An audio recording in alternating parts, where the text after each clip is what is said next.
ചില സമയത്തെങ്കിലും നമ്മുടെ ഫ്രിഡ്ജിൽ ഇതുപോലെ കുറച്ച് ചിക്കൻ ബാക്കി ഉണ്ടാവില്ലേ, ഇനിയിപ്പോൾ അതെന്ത് ചെയ്യണമെന്ന് ആലോചിച്ചിരിക്കാതെ പെട്ടെന്ന് തന്നെ നമുക്കതൊരു കിടിലനായിട്ടാക്കി എടുക്കാം. അപ്പോൾ അതിനായിട്ട് നമ്മൾ ആദ്യം ആ ചിക്കൻ എടുത്ത് മിക്സിയിലൊന്ന് അടിച്ചെടുക്കുക. പിന്നെ ഒരു ഉരുളിയിൽ കുറച്ച് എണ്ണ ഒഴിച്ചിട്ട് അതിലേക്ക് നമ്മൾ ഈ മിക്സിയിൽ അടിച്ചത് കൊട്ടിക്കൊടുക്കാം. പിന്നെ അതുപോലെ തന്നെ കുറച്ച് തേങ്ങ ചിരവിയതും തട്ടിക്കൊടുക്കാം.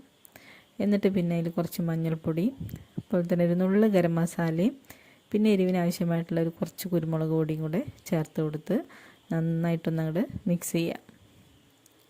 പിന്നെ ഇത് 2-3 മിനിറ്റ് ഇതൊന്ന് വേവിക്കാനായിട്ട് അല്ലെങ്കിൽ ഒന്ന് ആവി കയറ്റാനായിട്ട് അടച്ച് വയ്ക്കാം. കൂടെ നമുക്ക് കുറച്ച് കറിവേപ്പിലയും ഇട്ട് കൊടുക്കാം.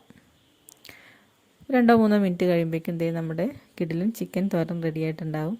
ഇത് വേറൊരു ടേസ്റ്റാണ്. എല്ലാവരും ഒന്ന് ട്രൈ ചെയ്ത് നോക്കൂ. ഇതുപോലെ ഇനി ചിക്കൻ ബാക്കി വന്നാൽ ഇതെന്തായാലും ഒന്ന് ചെയ്ത് നോക്കാം. Thank you.